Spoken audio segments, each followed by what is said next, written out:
안녕하세요. 저는 얼마 전 생각지도 못한 사건 때문에 힘든 시간을 보냈던 40대 초반 여자입니다. 하마터면 그 사건 때문에 온 가족이 무너질 뻔했는데요. 그래도 사랑의 힘으로 이겨내 이렇게 사연을 쓸 수 있게 되었습니다.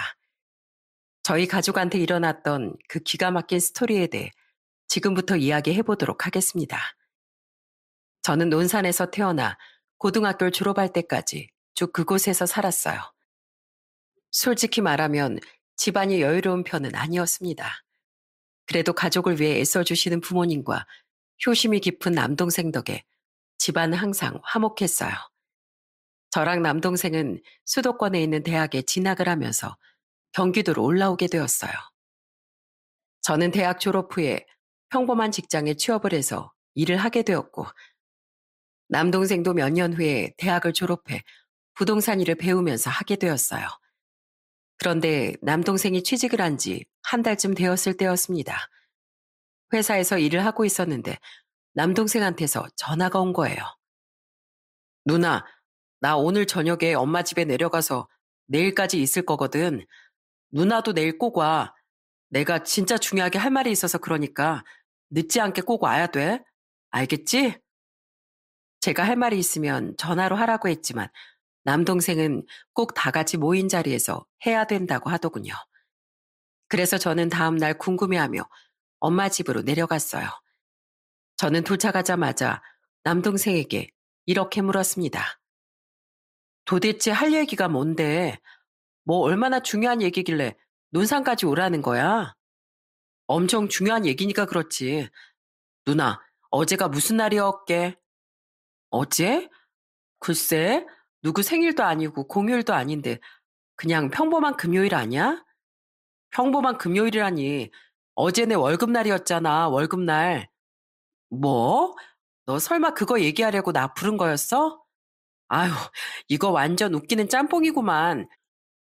자기 월급 탄 거 자랑하려고 논산에 다 같이 모이자는 애가 세상에 어딨어. 그러자 남동생이 웃음을 빵 터뜨리더니 이렇게 말하더군요. 누나, 중요한 얘긴 지금 할 거거든? 자, 지금 다들 옷 입고 신발 신으세요. 제가 오늘 시원하게 옷 한 벌씩 쏠 테니까 땡땡 백화점으로 갑시다. 알고 보니 남동생은 첫 월급으로 저희 가족들한테 옷을 한 벌씩 사주기 위해 다 모이라고 한 거였더라고요. 저는 그 발상이 너무 재밌고 귀여워서 하루 종일 기분이 좋았답니다. 남동생은 늘 부모님을 끔찍이 생각하는 아들이었어요. 하루는 주말에 남동생이랑 같이 엄마 집에 내려갔는데 엄마가 허리를 부여잡고 누워 계시는 거예요. 왜 그러냐고 여쭤보니까 화장실 청소를 하다가 삐끗했다고 하시더라고요. 그런데 그 얘기를 들은 남동생이 다짜고짜 엄마를 일으키더니 이러는 거예요. 엄마, 지금 당장 저랑 같이 병원 가요. 지금 병원 문 닫았을 시간이니까 응급실이라도 가자고요. 네? 아유, 겨우 이런 거 가지고 무슨 응급실이야. 좀 누워있다가 월요일에 정형외과 가서 물리치료 받으면 돼. 그러다가 더 나빠지면 어떡해요. 그냥 저랑 같이 응급실 가자니까요. 됐어. 이런 걸로 응급실 가면 사람들이 욕해. 엄마가 허리 삐끗한 게 뭐 한두 번이니? 하여튼 효자 아니랄까봐 엄마 걱정해주는 것 좀 봐. 내가 무서워서 너한테는 어디 아프단 얘기도 못하겠다. 엄마가 하도 고집을 부리시니까 결국에 응급실은 가지 않았어요. 다행히 월요일부터 정형외과에 가 물리치료를 몇 번 받으시더니 금방 괜찮아지시더라고요. 그런데 얼마 후 엄마 집에 갔는데 남동생이 저녁을 쏜다는 거예요. 삼겹살 집에 가서 가족들이랑 같이 맛있게 고기를 구워 먹고 있었는데 동생이 진지한 표정으로 이렇게 말을 하더라고요. 엄마, 아빠, 내가 지금은 삼겹살이지만 다음엔 소고기 사드릴게요. 저 돈 많이 벌어서 엄마랑 아빠 호강시켜 드리고 싶어요. 그래서 저 진짜 일도 많이 배우고 자격증도 공부하고 있거든요. 그러니까 저만 믿으세요. 그러자 저희 아빠는 껄껄 웃으며 이렇게 말씀하시더군요. 아이고, 내가 아주 자식 하나 기깔나게 키웠구만. 너무 든든해서 벌써 배가 부른 것 같다. 남동생이 부모님한테 하는 것만 보면 누나인 제가 배워야겠다고 생각할 정도로 정말 지극정성이었어요. 그래서 저도 지지 않으려고 부모님도 자주 찾아뵙고 잘해드리려고 노력했어요. 그리고 시간이 흘러 저는 30대 초반에 지인의 소개로 남편을 만나 결혼을 하게 되었습니다. 남편은 버스 운전기사였는데 성격이 다정하고 듬직했어요. 결혼하기 전에 선물을 바리바리 싸들고 저희 집에 인사를 드리러 갔는데 남편이 저희 부모님께 이렇게 말하더라고요. 장모님, 장인어른, 제가 비록 대기업을 다니는 것도 아니고 변호사나 의사 같은 전문직도 아니지만 성실함 하나만큼은 자신 있습니다. 저 열심히 일해서 우리 시연 씨랑 나중에 태어나게 될 저희 아이까지 제가 책임지고 보살피겠습니다. 그러니까 저 믿고 결혼 허락해 주세요. 하도 자신감 있게 얘기하니까 저희 부모님도 흡족하게 웃으시더라고요. 특히 저희 엄마가 남편을 정말 마음에 들어 하셨어요. 그렇게 남편과 결혼하고 나선 꿈에 그리던 행복한 결혼 생활이 펼쳐졌어요. 시댁 식구들도 좋은 분들이라 시댁에 가면 항상 두 팔 벌려 환영해 주시고 직장 다니느라 고생한다고 손에 물 한 방울 안 묻히게 하시더라고요. 게다가 명절 때도 여자들만 일하는 집안이 아니라 시아버지의 시숙의 남편까지 온 가족의 일손을 돕는 그런 집이었어요. 요즘 세상에도 가부장적인 집안이 많은데 그런 집이 아니어서 정말 다행이더라고요. 남편은 저희 친정 식구들하고도 엄청 잘 지냈어요. 하루는 다 같이 친정에 모여서 삼겹살을 구워 먹은 적이 있었는데 저희 엄마가 삼겹살에 파김치를 얹어서 남편한테 먹여주시는 겁니다. 박서방, 이거 한번 먹어보게. 내가 만든 파김치가 고기랑 같이 먹으면 아주 궁합이 죽이거든. 자, 얼른 해봐. 그런데 그걸 받아먹은 남편이 깜짝 놀라 눈을 동그랗게 뜨더군요. 우와, 장모님, 이게 도대체 뭐예요? 파김치가 이렇게 맛있어도 되는 거예요? 이야, 이렇게만 먹으면 고기가 무한정 들어가겠네요. 안 되겠다, 장모님. 냉장고에 파김치 더 있죠? 저 여기에 있는 거 다 먹을 것 같은데 미리 더 꺼내와도 되죠? 그날 남편은 고기에 파김치를 올려서 먹느라 밥을 두 그릇이나 비웠어요. 그리고 엄마가 사주신 파김치 한 통을 들고 집에 올라왔는데 밤늦게 또 라면을 끓여 파김치랑 같이 먹더라고요. 여보, 시간이 몇 시인데 라면을 먹어? 아니, 아까 점심 때 먹은 파김치가 자꾸 눈앞에 아른거려서 얼른 당신도 와서 한 입 먹어봐. 고기랑 먹어도 맛있지만 라면이랑 먹어도 완전 꿀맛이야. 그 모습을 본 전 절로 웃음이 나오더라고요. 남편은 저희 부모님을 너무 좋아해서 쉬는 날마다 자꾸 자기가 먼저 친정에 가자고 하더군요. 여보, 일주일 내내 버스 운전하느라 피곤한데 또 당신이 운전해서 논산까지 가자고? 됐으니까 찾기 일이네. 당신은 조수석에서 좀 자고 내가 운전할게. 괜찮다니까 그러네. 내 직업이 운전하는 건데 그 정도도 못하겠어? 제가 그렇게 말렸는데도 남편은 굳이 자기가 직접 운전해서 논산까지 가더군요. 도착해서 식사를 하고선 저희 아빠한테 같이 장기를 두자고 하는 거예요. 저희 아빠가 장기 두는 걸 좋아하셨거든요. 그런데 장기를 두던 도중에 남편이 꾸벅꾸벅 조는 게 아니겠어요? 그 모습을 본 저희 아빠는 남편을 깨워서 이렇게 말씀하시더라고요.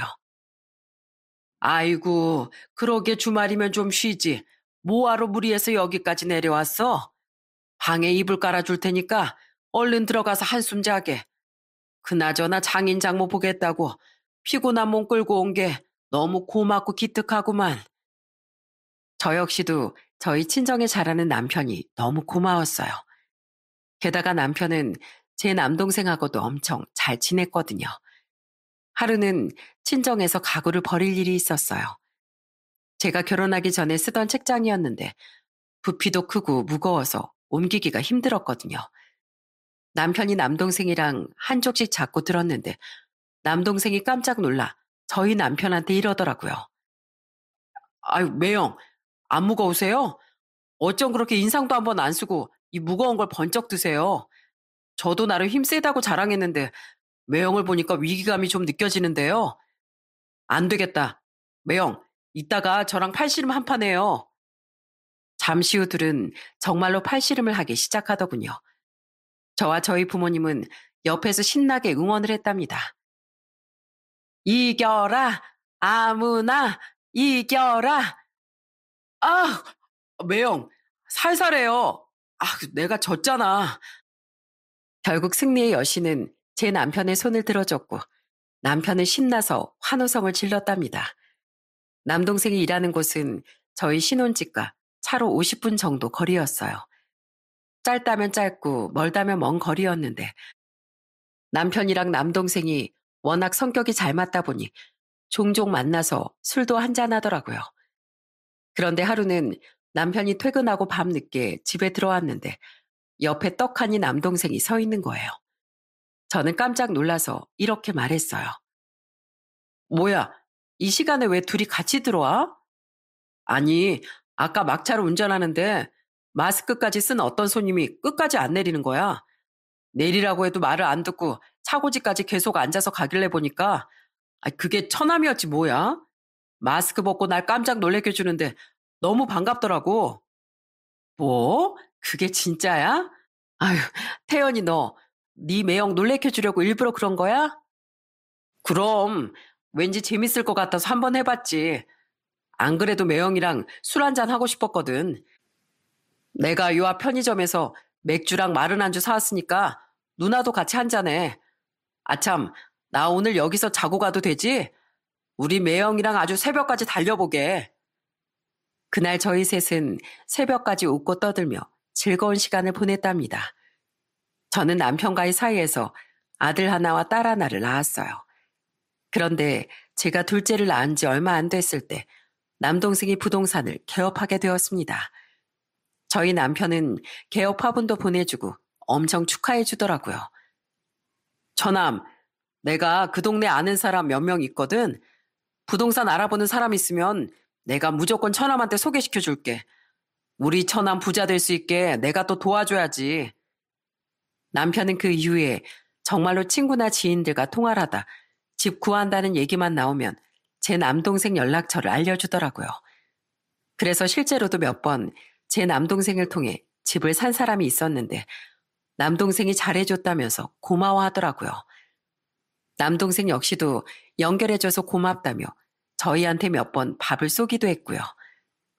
저는 남동생이 열심히 일하는 그 모습이 너무 보기 좋았습니다. 그러다가 제가 결혼 6년 차가 되었을 때 남동생이 평범한 직장인과 결혼을 하게 되었어요. 그런데 올케는 저랑 성향이 약간 안 맞는 것 같았어요. 남동생이 결혼하고 나서 첫 명절에 다 같이 모였는데 갑자기 올케가 저한테 이러는 겁니다. 형님은 재테크 뭐 하세요? 저보다 직장 생활도 오래 하셨고 아주버님이랑 같이 모으신 돈도 있을 테니까 이것저것 많이 하고 계시겠죠? 뭐? 재테크? 난 그런 거 잘 몰라. 그냥 적금이나 열심히 드는 거지 뭐. 어머, 형님, 누가 요즘에 그렇게 바보같이 살아요. 적금 이자율 해봤자 얼마 되지도 않는데 주식도 하고 펀드도 하고 돈 불릴 방법을 찾아야죠. 에이, 그런 건 돈 날릴 수도 있잖아. 그냥 적은 돈이어도 안전하게 적금 타먹는 게 낫지. 아유, 그런 식으로 하면 평생 부자 못 되는 거예요. 리스크를 조금 감수하더라도 한 푼이라도 더 불리는 쪽이 낫죠. 그럼 올케나 열심히 해. 난 그런 쪽은 영 불안해서 말이야. 올케가 공부 많이 해서 재테크로 성공하면 되겠네. 저는 성실하게 돈 벌어서 모을 생각만 했지. 올케처럼 여기저기에 투자해야겠다는 생각은 안 했었거든요. 그런데 올케는 그런 쪽에 관심이 많은 것 같더라고요. 하지만 그건 성향 차이일 뿐이니 굳이 신경 쓰진 않았습니다. 그래도 저는 뚝심 있게 남편과 돈을 차곡차곡 모은 덕에 결혼 8년 차에 아파트를 장만할 수 있게 되었어요. 남편이 정말 들어가고 싶어 했던 아파트였는데 드디어 그 꿈을 이루게 된 겁니다. 그 아파트로 이사를 하고 나선 가족들을 다 초대해서 집들이까지 했어요. 저희 아빠는 대견하다며 이렇게 말씀하시더라고요. 박서방, 정말 장하네. 요즘 젊은 사람들 돈 쓰기 바쁘지 모을 줄은 잘 모르는데 성실하게 일하고 알뜰하게 아껴 써서 좋은 집 장만한 거 정말 축하하네. 매영, 저도 너무 축하해요. 이거 사람들이 많이 쓰는 무선 청소기거든요. 집이 넓어졌으니까 청소하기 더 편하시라고 제가 선물로 사왔어요. 아유, 처남, 이거 엄청 비싼 청소기 아니야? 거의 한 80만 원 정도 하는 것 같던데 뭐 이렇게 비싼 걸 사왔어? 비싸긴요. 가족인데 이 정도는 할 수도 있죠. 매영이 그동안 고생하면서 돈 번 거 생각하면 이건 별것도 아닌데요, 뭘. 그러자 남편은 고맙다며 눈물까지 글썽이더군요. 사실 아시는 분들은 아시겠지만 버스 기사라는 직업이 일하는 시간도 되게 길고 힘든 직업이거든요. 게다가 제가 애들을 낳고 나선 육아를 하느라 직장을 그만두는 바람에 남편 혼자 돈을 벌어야 해서 더 힘들었을 거예요. 그래서 저도 남편한테 고생 많았다며 어깨를 토닥여 주었답니다. 그런데 그 와중에 올케가 눈치 없이 초를 치기 시작하더군요. 갑자기 저한테 이 집 얼마 주고 샀냐며 꼬치꼬치 캐묻는 거예요. 그러더니 얄미운 표정으로 저한테 이러더라고요. 에이, 그 돈이면 더 좋은 집 사지. 왜 이 집을 사셨어요? 여기 아파트 값도 별로 안 오를 텐데. 그래서 제가 형님 보고 재테크 공부 좀 하라고 했잖아요. 아유, 공부해서 제대로 샀으면 돈 왕창 벌었을 텐데. 형님은 완전 헛똑똑이에요, 헛똑똑이. 그런데 그때 남동생이 버럭 화를 내더군요. 당신 그게 무슨 소리야? 우리 누나가 왜 헛똑똑이야? 매형이랑 둘이 알뜰살뜰 모아서 집 샀으면 좀 축하해주면 안 돼? 사람들이 다 당신처럼 사는 줄 알아? 갑자기 왜 그래? 내가 뭐 틀린 말 했어? 그러자 이번엔 저희 엄마가 한마디 하시더군요. 얘 며느라, 너 저번부터 아주 말본새가 영 글러먹었구나. 내가 보기엔 이 집도 싸게 잘 샀는데 왜 그래? 그리고 사람이 말을 할 땐 상대방 기분도 생각하면서 말을 해야 되는 거야. 알겠어? 그 말에 올케는 입을 삐죽 내밀고선 저한테 죄송하다고 사과를 하더라고요. 올케 때문에 잠깐 기분이 상했지만 그래도 다른 가족들이 축하해주니 그날은 즐겁게 보낼 수 있었답니다. 그렇게 원하던 집도 사고 모든 게 다 행복할 줄 알았어요. 그런데 예기치 못한 불행이 찾아오고 말았습니다. 이사한 지 몇 달 안 됐을 때 저희 친정 아빠가 암 판정을 받게 되신 거예요. 투병 생활을 시작했는데 점점 더 상태가 안 좋아지기만 했습니다. 남편이랑 자주 병원에 찾아가고 제발 낫게 해달라고 빌고 또 빌었지만 소용이 없더라고요. 결국 저희 아빠는 1년 만에 돌아가시고 말았거든요. 가족들은 모두 주저앉아 오열하고 말았습니다. 아이고, 이게 무슨 일이야. 당신 몇 년 전까지만 해도 펄펄 뛰어다닐 정도로 건강했었잖아. 그런데 갑자기 1년 만에 이러는 게 어디 있어. 당신 없이 나 혼자 어떻게 살라고. 엄마는 거의 제정신을 못 차릴 정도로 슬퍼하셨고 저랑 남동생도 마찬가지였어요. 장례식이 뭐가 어떻게 돌아가는 건지 모를 정도로 눈앞이 캄캄하더라고요. 그런데 그때 모두를 대신해서 일처리를 해준 사람이 있었습니다. 그건 바로 저희 남편이었어요. 남편은 장례식장에서 사소한 것 하나까지도 다 본인이 신경 쓰고 장례식 절차에 대해서도 본인이 책임지고 결정하며 진행했어요. 게다가 슬퍼하고 있는 저희 엄마를 위로해주며 이렇게 말하더라고요. 장모님, 장인어른께선 평생을 성실하게 살아오셨으니 분명히 좋은 곳 가셨을 거예요. 앞으로는 제가 장인어른 몫까지 최선을 다해 집안을 지킬 테니까 너무 걱정하지 마세요. 집안의 대소사도 제가 다 책임지고 우리 가족 모두 다 행복할 수 있게 제가 더 노력할게요. 남편은 그 이후에도 쓸쓸해하실 저희 엄마를 위해 쉬는 날마다 내려가자고 하더라고요. 일부러 꽃구경도 시켜드리고 기분 전환 시켜드린다면서 여기저기 많이도 모시고 다녔어요. 하지만 엄만 아빠를 잃은 슬픔이 너무 컸는지 계속 우울해하시더라고요. 그런데 저희 아빠가 돌아가신 지 10개월쯤 됐을 때였어요. 안 그래도 우울해하는 엄마 때문에 저까지 기분이 울적했었는데 남동생이랑 올케가 저희 집에 찾아와 뜬금없는 소리를 하더라고요. 누나, 그리고 매영, 나 돈 좀 빌려줄 수 있어요? 이번에 분양을 하나 받을 게 있는데 돈이 좀 모자라서요. 이것만 분양받으면 시세 차익으로 5억 원 얻을 수 있는데 그냥 날리기엔 너무 아깝잖아요. 웬만하면 내 돈으로 해보려고 했는데 은행에서 대출 나오는 것도 한계가 있어서 그래요. 딱 2억만 빌려주시면 제가 그 돈 불려서 돌려드릴게요. 아니, 한두 푼도 아니고 우리한테 2억 원이 어딨어. 돈이 모자라면 분양을 받지 말아야지. 왜 무리해서 그러는 건데? 그래, 처남. 아무리 돈이 필요해도 그건 아니지. 그냥 그 분양권은 포기해. 사람이 너무 욕심부리면서 살면 안 되는 거야. 그런데 그때였어요. 옆에 앉아있던 올케가 이러는 거예요. 아휴, 이거 진짜 큰 돈 벌 기회인데 이렇게 날리실 거예요? 이번에 아파트 샀으니까 돈 더 벌어서 더 좋은 데로 또 이사 가야죠. 언제까지 월급만 모으면서 살 거예요? 그렇게 살다가 평생 부자 못 된다니까요.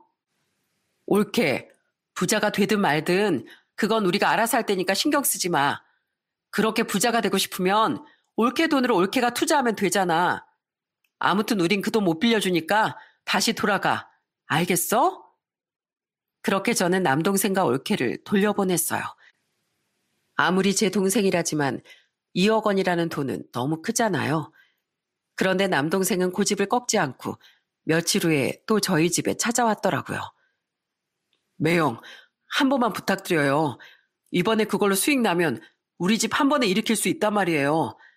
평생을 흙수저로 살았는데 이번이 흙수저를 벗어날 수 있는 기회라서 그래요. 혹시 제가 그 돈 못 갚을까 봐 그러세요? 정 못 믿으시겠으면 우리 엄마 보고 보증이라도 서달라고 할게요. 그러니까 제발 한 번만 빌려주세요. 네? 처남, 갑자기 장모님은 왜 끌어들여?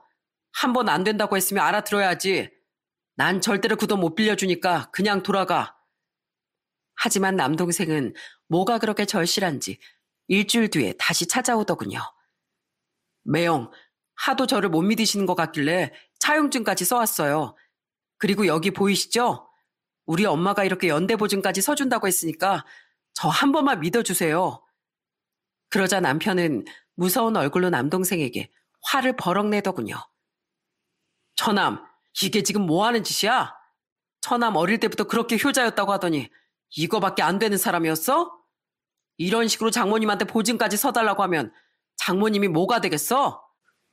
돈이 부족하면 욕심을 버리고 포기해야지.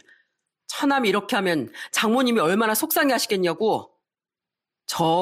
이거 진짜 중요한 거라서 그래요. 제 인생이 걸린 문제란 말이에요. 이 돈만 있으면 저랑 우리 가족이 인생이 바뀔 수 있는데 제가 어떻게 그걸 쉽게 포기해요? 제가 저 혼자 잘 살자고 이러는 거 아니잖아요. 시세 차익 얻으면 매형한테도 한몫 두둑하게 챙겨드린다니까요. 그러니까 제발 딱 한 번만 도와주세요. 하도 남동생이 간곡하게 부탁을 하니까 일단 생각해 보겠다고 하고 돌려보냈습니다. 가족인데 빌려줄 수도 있는 거 아니냐 하실 수도 있지만 남동생이 처음에 돈을 빌려달라고 했을 때부터 남편이 찜찜했거든요. 일단 금액이 너무 큰 데다가 올케가 워낙 돈 욕심도 많고 돈 불리는 데만 관심이 많은 것 같아서 더 찜찜했어요. 그래도 차용증까지 서온 게 너무 절실해 보여 엄마에게 전화를 해서 확인부터 해보기로 했습니다. 엄마, 진짜로 엄마가 이거 보증 서주신 거예요? 왜 그러셨어요? 요즘엔 가족들끼리도 차용증을 쓴다고 하잖니. 금액이 크니까 박서방 안심시켜주려고 내가 그렇게 한 거야. 솔직히 말해서 우리 아들이 어디 가서 사고 치는 애도 아니고 난 우리 아들 믿으니까 그렇게 했다. 그러니 선택은 너희가 하거라. 그 말에 남편과 저는 몇 날 며칠을 고민했습니다. 그러다가 결국 남편이 아파트를 담보로 대출을 받아 2억 원을 빌려주겠다고 하더군요. 엄마의 보증 때문이 아니라 제 남동생을 정말 남동생으로 생각했기 때문에 믿고 빌려준다고 하더라고요. 이 아파트가 우리의 전부였지만 가족이니 믿고 도와주겠다면서요. 다행히 남동생은 돈을 빌려간 이후에 이자를 꼬박꼬박 갚았습니다. 조금만 더 있으면 큰 돈이 생기니 기다려달라고 하더군요. 그런데 동생한테 돈을 빌려준 지 6개월이 지났을 때였어요. 남동생한테 이자가 들어오는 날인데 들어오질 않는 겁니다. 남동생이랑 올케 모두 전화도 받지 않고 문자에 답장도 없었어요.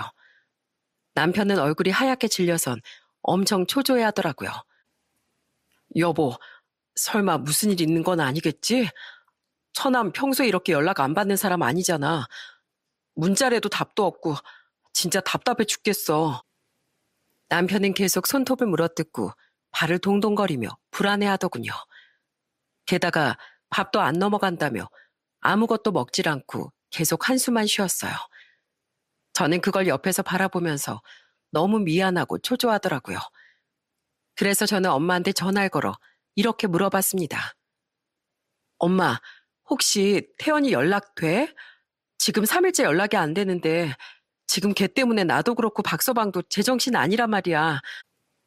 박서방이 큰맘 먹고 2억 원이나 빌려줬는데 설마 태연이 걔가 우리 배신한 거 아니겠지? 나 걔 때문에 지금 박서방한테 미안해 죽겠어. 그 돈이 어떤 돈인지 엄마도 알잖아. 엄마 진짜 아는 거 없어? 걔한테 연락받은 거 없냐고. 하지만 엄마도 동생과 연락은커녕 어디서 뭘 하는지도 전혀 모른다고 하더군요. 그래서 전 답답한 마음에 남편과 함께 남동생이 운영하는 부동산에 찾아갔어요. 그런데 가보니 부동산 유리에 이상한 낙서 같은 게 되어 있고 사람들이 여러 명 몰려 있더군요. 그중엔 저도 알고 지내던 남동생의 친구도 있었어요. 그 친구는 저를 보자마자 저한테 달려오더니 이렇게 말하더군요. 누나, 내 돈 어딨어? 태연이 그놈이 가져간 내 돈 어디냐고. 나 이것 때문에 지금 이혼당하게 생겼단 말이야. 수익률 연 30% 준다고 해서 투자했는데 이게 다 뭐야? 나 소문 안 낼게. 그러니까 여기 있는 사람들 빼고 내 돈만 먼저 주라. 어? 우리 어릴 때부터 봐왔던 사이잖아. 그러니까 제발 나 좀 살려주면 안 돼? 영수야, 나도 피해자야. 나도 내 동생한테 2억 원 빌려주고 못 받았어. 나한테 돈 달라고 해봤자 소용없다고. 거짓말 하지 마. 누나도 한패잖아. 동생이 잘못했으면 누나라도 책임져야지. 이렇게 나 몰라라 하면 어떡해? 그런데 그때였어요. 저랑 동생 친구가 얘기하는 거 들은 어떤 아저씨가 저한테 와서 따지기 시작하는 겁니다. 당신이 그놈 누나야? 당장 내 돈 내놔. 당장 내놓으라고. 그 자식 평소에 그렇게 주변 사람들한테 잘하길래 좋은 사람인 줄 알았더니 이거 완전 사기꾼이었잖아. 나한테 와서 그렇게 투자해라 하길래 믿었는데 도대체 이게 뭐냐고. 당신이 그놈 가족이니까 당신이 책임져. 내 돈 몽땅 다 내놓으라고. 저한테 막무가내로 따지는 바람에 너무 정신이 없었는데 이번엔 나이가 지긋한 어르신 한 분이 제 옷을 붙잡고 이러시더군요. 당신들 내 돈 어떡할 거야. 내가 평생 벌어서 못 내준 재산인데 이 늙은 몸뚱이로 길바닥에 나앉게 생겼다고. 당신들이 책임지란 말이야. 저와 남편은 저희를 붙잡는 그 사람들을 뿌리치고 집으로 돌아와 버렸어요. 남편은 집 안에 들어서자마자 주저앉아 대성통곡을 하더군요. 말도 안 돼. 설마 했는데 처남이 진짜로 우리를 등쳐먹은 거야? 내가 그걸 어떻게 모은 돈인데 그 못된 놈 때문에 내 인생 망해버렸어. 완전히 망해버렸다고. 저 역시도 옆에 주저앉아 엉엉 울었습니다. 믿었던 제 남동생이 뒤통수를 칠 줄은 전혀 몰랐거든요. 경찰에 신고도 해보고 계속 연락을 시도해봤지만 전혀 해결되는 게 없었습니다. 남편은 그날 이후로 맨날 술을 퍼마시고 울기만 했어요. 그러다가 하루는 남편이 술에 취해 저희 엄마한테 전화를 하더군요. 장모님, 이거 다 알고 계셨죠? 처남이 제 돈 들고 나를 거라는 거 다 알고 계셨잖아요. 이거 이제 어떻게 하실 거예요? 저 아파트 장만한 지 2년밖에 안 됐는데 도로 쫓겨나게 생겼다고요. 도대체 제가 무슨 잘못을 했길래 이러세요? 제가 장모님 댁에 무슨 피해를 줬길래 저한테 이렇게까지 하시냐고요. 네? 저라도 끝까지 돈을 빌려주지 말자고 했어야 했는데 제 남동생을 믿고 빌려줬다가 뒤통수를 맞은 남편한테 너무 미안해서 쥐구멍에 숨고만 싶더라고요. 그런데 남동생은 계속 연락이 되질 않고 경찰에서도 아무런 소식이 없었습니다. 그런데 한참이 지나서야 남동생한테서 문자 한 통이 오더군요. 누나, 미안해. 누나랑 매형한테 도저히 뭐라고 사과를 해야 될지조차 모르겠어. 그런데 누나, 나도 많이 힘들었어. 나도 이거 분양 사기 당한 거야. 알고 보니까 부동산 업자들 상대로 조직적으로 사기를 치는 인간들이 있더라고. 그래도 어떻게든 돌려막기로 막아보려고 했는데 그게 잘 안 되는 바람에 이렇게 되어버렸네. 누나, 정말 미안해. 내가 죽일 놈이야. 저는 그 문자를 받고서 남동생에게 바로 전화를 했지만 받질 않더라고요. 문자에 답장을 보내도 묵묵부답이었어요. 얘기라도 자세히 해줬으면 덜 답답했을 텐데 딸랑 저 문자 하나 보내고 끝내니까 아주 미칠 것 같더라고요. 남편은 하루하루 폐인이 되어가고 이젠 저까지 원망하기 시작했습니다. 솔직히 말해, 당신도 처남이랑 짜고 친 거지? 장모님이랑 셋이서 짜고서 그렇게 한 거지? 어떻게 사람들이 이럴 수가 있어? 나보고 가족이라며. 그런데 어떻게 가족한테 이런 짓을 할 수가 있냐고. 여보, 나 진짜 아니야. 나도 태연이가 그럴 줄 정말 몰랐단 말이야. 그리고 우리 엄마도 전혀 관련 없는 일이야. 당신 우리 엄마 어떤 사람인지 잘 알잖아. 거짓말 하지 마. 처남도 그런 사람 아닌 줄 알았는데 그런 짓 한 거 보면 몰라? 이제 어떡할 거야. 내가 이 집 사려고 그렇게 힘들게 일해서 돈 벌었는데 그 돈 갚으려고 이 집 팔고 다시 코딱지만한 데로 이사 가야 되잖아. 내 인생 어떻게 보상할 거냐고. 제가 아무리 아니라고 해명을 해봐도 남편의 오해가 너무 커서 바로잡을 수 없었어요. 이 사단을 어떻게 해결해야 될지 정말 눈앞이 깜깜하더라고요. 그렇게 하루하루 힘든 시간을 보내던 어느 날 갑자기 집에 택배가 하나 도착했습니다. 열어보니까 엄마가 파김치를 보냈더라고요. 그런데 남편은 그걸 보자마자 쓰레기통으로 가져가면서 이렇게 말하더군요. 냄새나게 이게 뭐야? 보내줄 거면 돈이나 보내주던가. 아유, 진짜 짜증나 죽겠네. 그런데 파김치를 통째로 쓰레기통으로 버리려던 남편이 갑자기 아이스박스 안에서 무언가를 꺼내더라고요. 옆에 가서 보니까 봉투 하나가 들어있더군요. 그런데 그 봉투를 열어 안에 들어있던 편지를 읽어본 남편의 얼굴이 순식간에 사색이 되고 말았습니다. 여보, 왜 그래? 거기에 뭐가 쓰여있길래 그러는데? 놀라서 편지를 빼서 읽어본 전 경악을 하고 말았어요. 그 안에는 저희 엄마의 유서가 들어있었거든요. 박서방, 정말 미안하네. 내가 해줄 수 있는 거라곤 자네가 그렇게 좋아하던 파김치밖에 없어서 이렇게 보내네. 박서방, 난 말일세 자식 잘못 키운 죄로 사람들한테 손가락질 받고 가족마저 나한테서 등을 돌리니 더 이상 살아갈 자신이 없네. 그래도 내가 부모인데 피해자들한테 어떻게든 보상은 해야 되지 않겠나. 내가 세상을 떠나고 나면 내 집을 팔아서 자네 목도 챙기고 피해자들한테 나눠주길 바라네. 박서방, 아들 잘못 키워서 미안하고 못난 장모여서 미안하네. 그래도 자네 덕분에 사는 동안 참 행복했어. 저는 너무 놀라 부들부들 떨리는 손으로 엄마한테 전화를 걸었어요. 그런데 전화를 받지 않으시더라고요. 그래서 급하게 남편과 함께 논산으로 내려갔습니다. 가는 내내 남편이랑 얼마나 울었는지 모릅니다. 그런데 도착해보니까 엄마가 소주를 드시면서 정말로 삶을 마감할 준비를 하고 계시는 거예요. 저는 엄마한테 달려가 어깨를 흔들면서 이렇게 말했습니다. 엄마, 이게 지금 뭐 하는 거야? 태연이 그놈이 잘못한 건데 왜 엄마가 이러는 거냐고. 놔, 이건 놔. 나 더 이상 살고 싶지 않아. 그러니까 조용히 떠나게 제발 내버려둬. 엄만 계속해서 제 손을 뿌리치며 발악을 하시더군요. 그런데 그때였어요. 제 남편이 엄마 앞에 무릎을 꿇더니 울면서 이렇게 얘기하더라고요. 장모님, 제가 죄송합니다.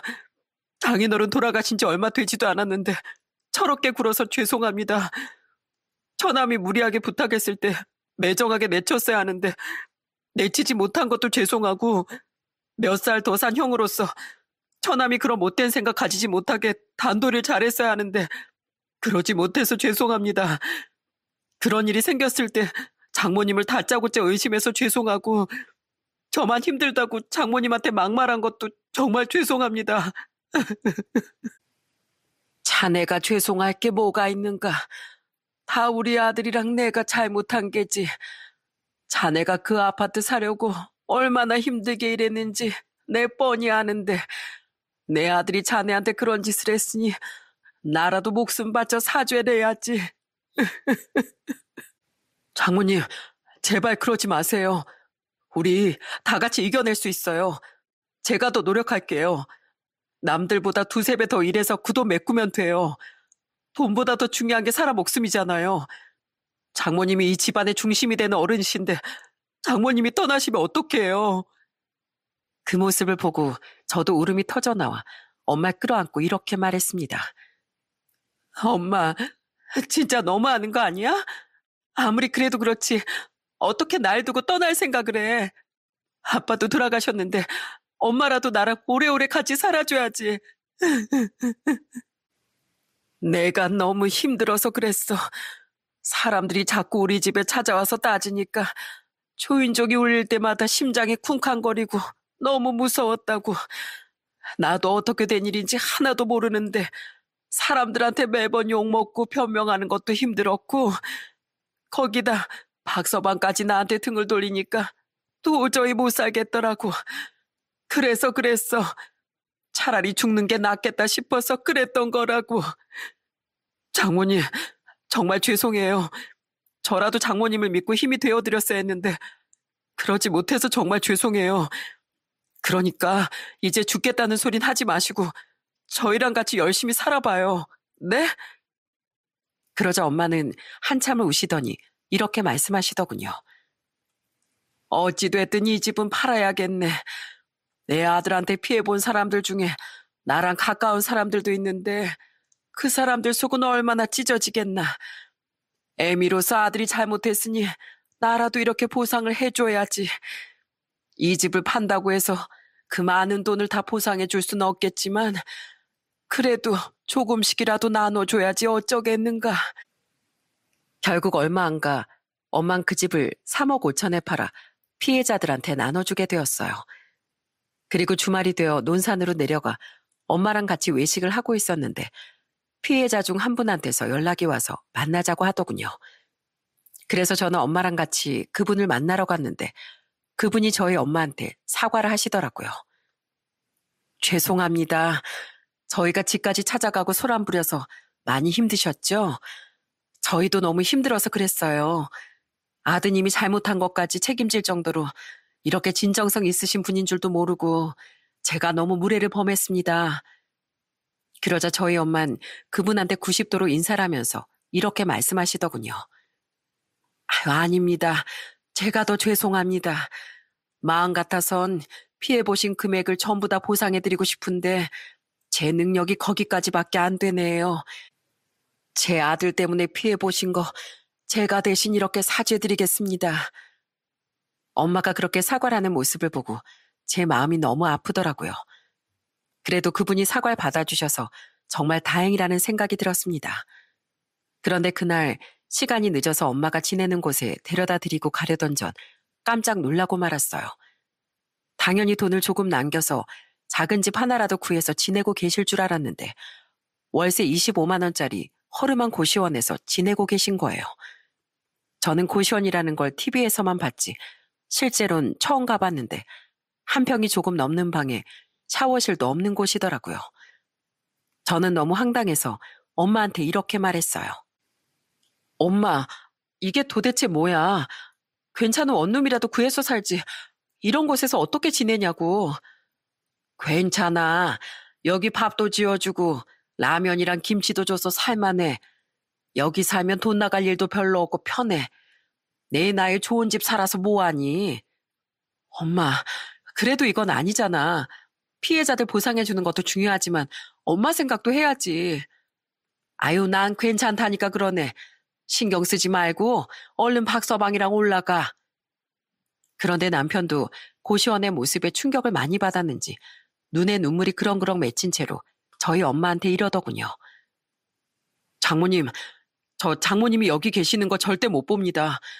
딸도 있고 사위도 있는데 장모님이 왜 이런 곳에서 쓸쓸하게 지내셔야 돼요. 다른 원룸 구할 필요도 없고 앞으로는 제가 모실 테니까 저희 집으로 가세요. 장인어른도 돌아가시고 쓸쓸하실 텐데 이젠 손주들 재롱 보면서 행복하게 사시라고요. 여보, 얼른 장모님 모시고 올라가자. 내가 짐은 다 챙길 테니까 얼른 장모님 모시고 먼저 나가 있어. 얼른. 그렇게 저와 남편은 엄마를 끌고 나와 차에 태웠습니다. 남편은 집으로 올라오는 내내 눈물을 흘리더군요. 한참을 달려 집에 도착하고 보니 밤 12시가 넘은 시간이었어요. 이제 9살이 된 저희 첫째는 워낙 의젓해서 동생이랑 사이좋게 잘 자고 있더라고요. 남편은 작은 방에 이불을 깔더니 저희 엄마한테 이렇게 말했습니다. 장모님, 일단 오늘은 시간이 늦었으니까 여기서 쉬세요. 내일은 제가 안방 비워드리겠습니다. 아이고, 안방을 왜 비워? 이 집이 자네 집인데 내가 안방을 차지하면 되겠나? 자네가 안방 비워주면 나 나갈 거야. 나 혼자 자는데 이 작은 방이면 충분하지. 무슨 안방을 비워준다고 그래? 에이, 그래도 그건 아니죠. 장모님이 우리 중에 제일 어른이신데 당연히 제일 큰 방 쓰셔야죠. 아이, 싫다니까 그러네. 나한테 안방 주면 나 다시 논산으로 내려갈 거야. 고시원 다시 들어갈 테니까 그런 줄 알아. 엄마가 하도 고집을 부리는 탓에 알겠다고 얘기할 수밖에 없었어요. 그런데 다음날 자고 일어났더니 부엌에서 도마에 칼질하는 소리가 들리는 거예요. 남편이랑 같이 부엌에 나가보니 엄마가 된장국을 끓이고 계시더라고요. 장모님, 어제 늦게 주무셨으면서 왜 이렇게 일찍 일어나셨어요? 우리 사이가 일찍 출근하는데 내가 든든하게 아침밥이라도 챙겨줘야지. 거의 다 했으니까 얼른 씻고 나오게. 아침을 든든하게 먹어야 하루 종일 기운이 나지. 저는 그 모습을 보며 저도 모르게 눈물이 나더군요. 이런 게 부모 마음이구나 하는 생각이 들었습니다. 그런데 그날 저녁 엄마가 저랑 남편을 앉혀놓고 이렇게 말씀하시더군요. 그런데 자네, 내 집 팔아서 나온 돈 왜 안 받는다고 했어? 자네도 피해본 금액이 크지 않나? 조금이라도 챙겼어야지. 에이, 그 사람들은 남이지만 저는 가족인데 뭐 어쩌겠어요. 저희가 감당할 테니까 신경 쓰지 마세요. 그러자 저희 엄만 못 말리겠다는 듯 한숨을 쉬시더니 갑자기 통장 하나를 보여주시더군요. 자네가 그렇게 나오니 어쩔 수 없지. 자, 이거 내가 꽁꽁 감춰둔 거야. 여기 있는 3천만 원 내가 자네한테 보내주겠네. 네? 3천만 원을요? 이게 무슨 돈인데요?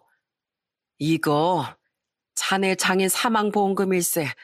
그러니까 이거라도 꼭 받아주게. 안 돼요. 저 이거 못 받습니다. 이건 장인어른이 남겨주신 노후자금이잖아요. 전 젊으니까 다시 시작하면 돼요. 내가 너무 미안해서 그래. 그러니까 제발 받아주게. 아니요. 진짜로 저 이거 못 받아요. 대신에 저랑 하나만 약속해 주세요. 앞으로 건강하게 저희랑 영원히 같이 사시는 거예요. 아시겠죠? 저는 이 돈도 필요 없고 그거 하나만 있으면 되니까 꼭 약속해 주세요. 네? 그러자 저희 엄마는 감동하셨는지 눈물을 뚝뚝 흘리면서 고맙다고 하시더군요. 아이고, 내가 전생에 무슨 큰일을 했는지 이런 복덩이를 만났네. 자네 정말 고맙네. 이렇게까지 날 생각해줘서 정말 고마워. 그렇게 그날도 한바탕 울음바다가 되었답니다. 이제 엄마도 저희 집으로 모시고 가족 간의 불화는 다 해결이 되었지만 한 가지 남은 문제가 있었어요. 그건 바로 제 남동생이었습니다. 저는 남동생이 제발 보길 바라는 마음으로 장문의 문자 메시지를 보냈어요. 태연아, 너 때문에 우리 가족이 얼마나 힘들어했는지 아니? 얼마 전엔 우리 엄마가 너 때문에 유서까지 쓰고 하늘나라로 가시려고 했어. 내가 조금만 늦었으면 영영 우리 엄마 얼굴 못 볼 뻔했다고. 게다가 네가 여러 사람한테 피해준 돈 우리 엄마가 집까지 팔아서 나눠드렸어. 넌 어디로 도망가서 발 뻗고 편히 살고 있는지 모르겠지만 우리 가족들한텐 완전히 지옥이 따로 없었다고. 내가 누나로서 너한테 한마디만 할게. 네가 정말 엄마를 생각하고 우리 가족을 생각한다면 지금이라도 자수하고 네 죄값 치르길 바래. 이번이 마지막 기회니까 제발 잘 생각해. 하지만 남동생은 그 문자에도 답장이 없었습니다. 그런데 한 달 후 경찰로부터 남동생이 잡혔다는 소식을 들었어요. 해외로 도피했던 남동생이 직접 한국으로 들어와 자수를 했다고 하더군요. 결국 남동생은 징역 4년을 받고 교도소에 들어가게 되었답니다. 저는 남편과 함께 남동생이 있는 곳으로 면회를 갔어요. 가보니 살이 쭉 빠져서 완전 해골이 따로 없더라고요. 남동생은 저희를 보자마자 울면서 사과를 했습니다. 누나, 그리고 매형, 그렇게 큰 돈 빌려가 놓고선 무책임하게 도망가 버려서 정말 죄송해요. 사실 저도 이렇게 될 줄은 몰랐어요. 저희 와이프가 어느 날 저한테 사람을 한 명 소개시켜 주더라고요. 분양 대행사를 운영하는 사람이라고 했는데 투자 유치만 시켜주면 저희한테 몇 프로씩 떼어준다고 하길래 진짜 그럴 줄 알았어요. 제가 사업 설명회까지 가서 다 들었는데 진짜 좋아 보였거든요. 그래서 저도 투자하고 주변 사람들한테도 투자하게 만들고 매형한테도 돈 빌려서 진짜 불려서 주려고 했는데 알고 보니 그게 다 사기였어요. 사기라는 거 알고 나서 어떻게든 돌려막기로 메꿔보려고 했는데 도저히 안 되더라고요.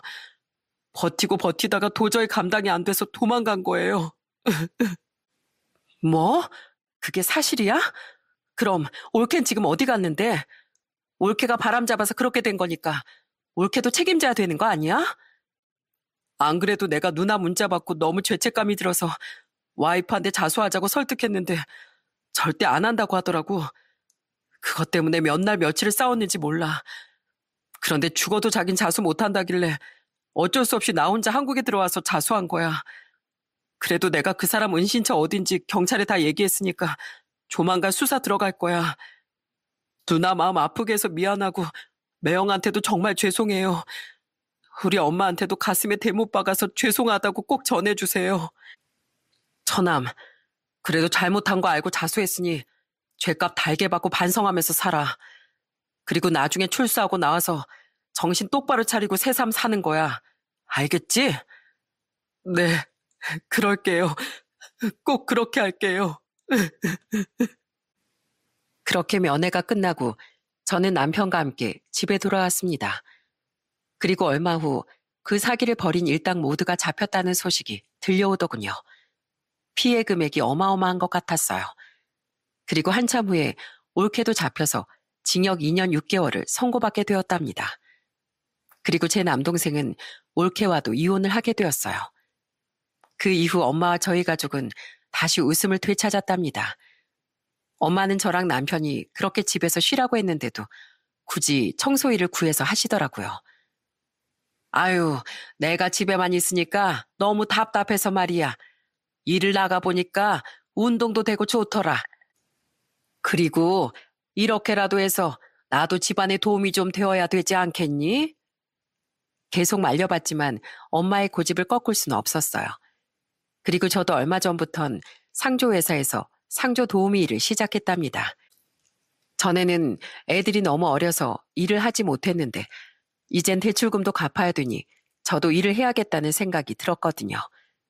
그래서 찾아보던 중 상조 도우미 일이 경력 단절된 여성들이 하기 좋다고 해서 시작하게 되었어요. 남동생이 잠적한 당시에만 해도 하루하루가 초상집 같은 분위기였는데 지금은 집안에 생기가 돌고 웃음꽃이 펴서 너무 행복하답니다. 이렇게 될 수 있었던 건 다 천사 같은 저희 남편 덕분인 것 같아요. 저희 남편한테 하고 싶은 말이 있는데 그 말을 끝으로 제 사연을 마치겠습니다. 여보, 항상 우리 가족을 위해서 열심히 일해줘서 고맙고 우리 집안에 든든한 기둥이 되어줘서 고마워. 우리 애들한텐 자상한 아빠로, 나한텐 듬직한 남편으로, 그리고 우리 엄마한텐 믿음직한 사이가 되어줘서 정말 고마워. 여보, 우리 검은 머리 팥불이 될 때까지 행복하게 살자.